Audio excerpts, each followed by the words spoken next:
हेल' लोगोफोर बे समाव मोनसे गोदान भिडिअ लाबोदों आरो बेयो जाहैबाय आसाम स्पेसियेल टेट 2026 नि थाखाय भिडिअ दा बेयाव नोंथांमोननो लाबोना होफैदों ससियेल साइन्स पार्टनि एबा पेपार 2 नि दा बेयाव नुनो मोननाय जादों नोंथांमोनहा मा नैबेनिफ्राय नुगोन जिअग्राफि आसामनि बे geographical location climate soil agriculture wild life biodiversity industry rivers and their tributaries बेफोरखौ होनदों बावहाय जोङो ओरैनो गोसो होनो गोनाङा जाहैबाय मा जिअग्राफि ओनसोल बुहुमखौराङारि थाथायफोर नेचारेल मिथिंगायारि सम्पदफोर आबाद ओमफ्राय कनजारभेसन अफ वाइल्ड लाइफ माने बाहाय थानाय जोंनि हाग्रामायारिफोर हाग्रामानि जुनारफोर बिसोरखौ नुगोन नेसनेल पार्कफोर ओमफ्राय बिनिफ्राय वाइल्ड लाइफ सेंक्सुवारि फार्मफोर बेफोरखौ नायनांगोन मेजर इन्डास्ट्रिसफोरखौ नायनांगोन माने कम्पानिफोरखौ फिसा फिसौ मा दङ जोंनियाव गाहाय मा दिहुनजायो दैमाफोर आरो ट्रिबिउटारि एबा दालाय दैमाफोर दा बेफोर दा बेयाव नोंथांमोना बेखौ नुगोन अदेबानि मोनसे खोथाखौ सिगाङावनो बुंना दोननो नागिरदों नोंथांमोननि थाखाय एग्जामा सर्ट टाइमावनो जागोन बेखौ नटिफिकेसन ओंखारगासिनो दं गोबां सावरायनाय जागासिनो दङ नोंथांमोना नुदों फेब्रुवारि मान्थआवनो जानोबो हागौ होनना बुंदों जिहेथु ओंखायनो सिलेबासखौ बेबायदि थख' मोनफा मोनफा होजोबनांगौबा जोबोद गोबाव जागोन नाथाय नोंथांमोननि 2021 नि जानाखि सिलेबास बे सिलेबासानो कमप्लिट 80%आनो बेहाय एडजास्ट गोरोबनानै दंजोबो नोंथांमोना नाय दा बेखायनो बिनि भिडिअखौ सिगाङाव 2021 निखौ ससियेल साइन्सनिखौ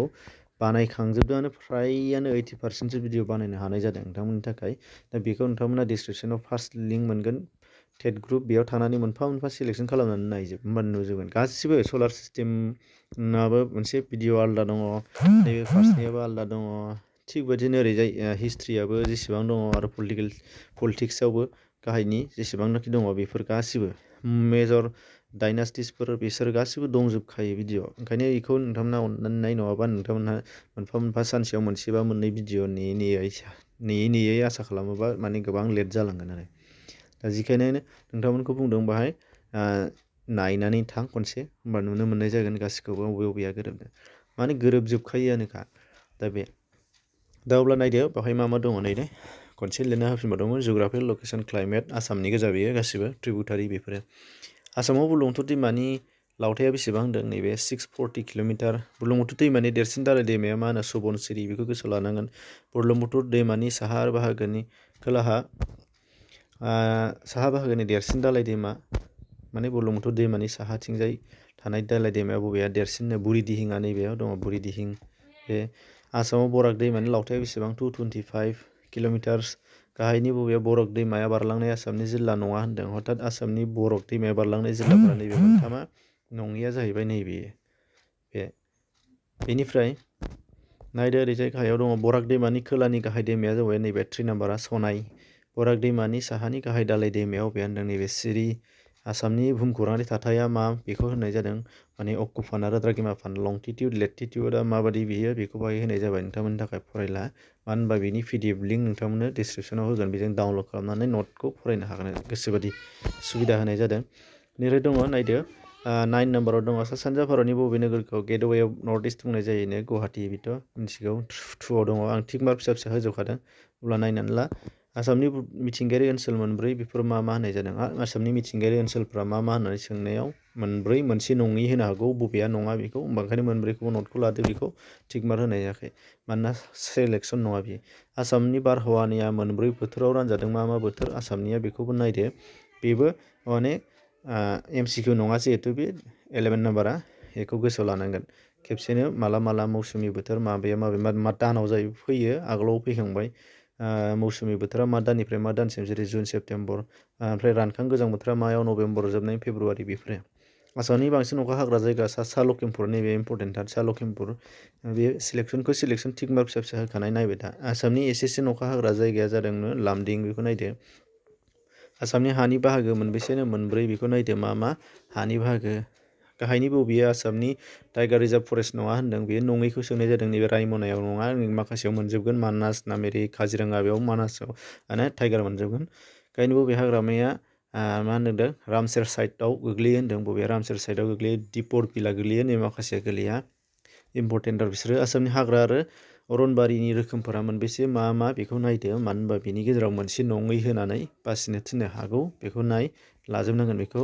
हादरारि पार्क नेसनेल पार्कफोर बेखौ नायजोबनांगोन काजिरङा मानास नामेरि डिब्रु सैख'वा राजीव गान्धी रायमना थिं फातखाय आरो रिसेन्टलि जोंहा मा सिखोना जोहोलाव नेसनेल पार्क बेनि सोमोन्दै नायनांगोन नोंथांमोना जायगायाव क'क्राझार चिरां डिस्ट्रिक्ट मोननैयावबो गोलैयो बियो बेनिफ्राय नायदो आसामनि गोजामसिन हादरारि हाग्रामाया जाहैबाय काजिरङायानो गुवारसिन हादरारि हाग्रामा मानास गुसेबसिन हादरारि हाग्रामाया जाहैबाय अरां गाहायनि बबे हाग्रामाया बाय'स्फियार रिजार्भ फरेस्टआव गोलैयो बाय'स्फियार रिजार्भ फरेस्टआव अराङा गोलैयो गोसोआव लाथार दे बेनिफ्राय सेलेक्सनखा बे टिकमार्क दंखायो आसामनि सिङाव मोननै मा दङ इउनेस्क'जों गनायजानाय वर्ल्ड हेरिटेज साइट दङ बेफोर मा बेफोर जाबाय काजिरङा आरो मानास बेखौ नक्सला आसामनि गासै 11 रिजार्भ फरेस्टफ्रा मोनबा दङ बेफोरो मा बाहाय होनाय जादों नै चिरां रिफु सनितपुर ओमफ्राय दिं फातखाय काजिरङा धेमाजि धोनसिरि आसामनि बबे हाग्रामाया अरनबारिया दाउनि थाखाय थाथिलि दं होनना फोसावजादों होनदों 46 दाउनि थाथिलि 46 हाग्रामा आसामाव आथिखालाव वाइल्ड लाइफ सेंसुवारि हाग्रामाया 16 आसामाव गासै गंबेसे प्रप'ज वाइल्ड लाइफ सेंसुवारि दङ होनदों बेखौ नायदो बेयो सिलेक्सन नङा बेखौ गासिबो लानांगोन बबे नर्थ कार्बि आंलं लखिमपुर बेफोराव दङ नै इसोर नायनांगोन गासै हा खालि आसामनि बेखौथ' मिथिखानांगोन 78,438 स्कुवेर किल'मिटार आसामनि दारिमिना गाहाय मोनबा रोखोमनि बेफोर जादों मा बेखौ लादो दारिमिनफोरा मा बेनिफ्राय जुम आबाद मावनायनि खान्थिया गाहायनि बबे रायजोआव गोलैयो होनबाथ' मिथिखानांगोन आसाम जुम स्लेश काल्टिभेशनआ बबेयाव जायो होननानै बुङोबा बार्न काल्टिभेशन जुम आबाद खान्थि स्लेश काल्टिभेशनबो होनो नङाबा बार्नबो नोङो काल्टिभेशनबो बुंनाय जायो आसामाव 1823 मायथाइयाव गिबिसिनै साहा बिलाइखौ संदानजेनदोंमोन रबार्ट ब्रुस बेखौ नायदो आसामनि गोजामसिन साहा दारिमिना मा इंलिश टि गार्डेन 1837 लखिमपुराव दङ आसामनि मोननाय खैला थाखोनि मुङा मा होनो खैलाया आसामना मा रोखोमनि होनदों लेड' एन्ड बारागलाइ कल बेखौ नायदो आसामनि देरसिन खैला दारिमिना जादों नै North Eastern Coal Field India Limited Margherita आसामनि गिबिसिन खैला दिहुनजेनदोंमोन बबेयावनो माकुमाव 1825 नायदो गोनांथार बेफोरो TCT अफ आसाम बुंब्ला डिब्रुगड़ आसामनि देरसिन साहा बागाना मानाबारि टि स्टेट बेनिफ्राय आसामाव मोनब्रै अइल रिफाइनारि दंनो मा नुनमाटि नुमलीगड़ बङाइगाव आरो दिगबय बेखौ गोसोआव लादो मानोना दारिमिननि बेयो बेनिफ्राय दिगबयआ अइल सिटि अफ इन्डिया होननानै मिथिनाय जायो फार्स्ट 1866 आव दिहुनदों आरो सोदांजेननाया 1901 आव बेनि देरसिन थाव सोदांसालि नर्थ इस्टआवनो आसामनि देरसिन पेपार मिलआ बबेयाव दङ नगाव पेपार मिल जागिरदआव दङ जिहेतु बेनिफ्राय आसामनि बबेया बांसिन सिमेन्ट मोनो होनदों डिमा हासावआव मोननाय जायो दा बेखिनि अब्ला लोगोफोर आं दहाय होनदोंमोन नोंथांमोननि सिगाङाव हिस्ट्रि पलिटिक्स आरो जिअ'ग्राफि मोनफ्रोमबो बिथिंनिफ्राय आसामनि इण्डियाननि बेफोर गासैनिफ्राय बांसिनानो भिडिअ खालामखानाय दंखायो नों 21नि बेखौ थांनानै नायदो डिसक्रिपसनाव लिंक दङ फार्स्टआव टेट भिडिअफोर होननाय दङ बेयाव थांनानै नाय होनबा नुगोन आरो नैबे भिडिअनि पिडिएफखौ नोंथांमोना फार्स्टआवनो मोनगोन पिडिएफ लिंक होननानै बेनिफ्राय डाउनलड खालाम अब्ला लोगोफोर शेयार खालामना हो गुबुनफोराबो जाहाथे पास जानायनि चान्स मोनो गोजोन्थों